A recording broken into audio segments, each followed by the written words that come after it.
This has got to be one of my shortest videos. Um, I just decided to write the whole thing on because then you don't have to watch me going through it. You just pause, well, you just listen to me talking, whatever. Yeah. How do we differentiate y equals 3 to the x? You use a trick.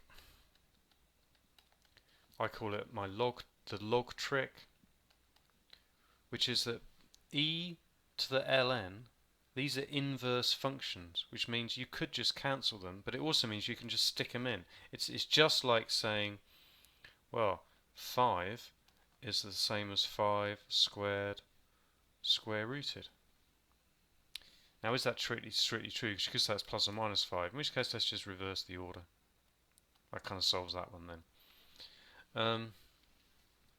Yeah, so we just do that trick, and then you use chain rule, and then you just have to undo the trick, because we eventually cancel it here, and then you get the final answer. Thanks for watching.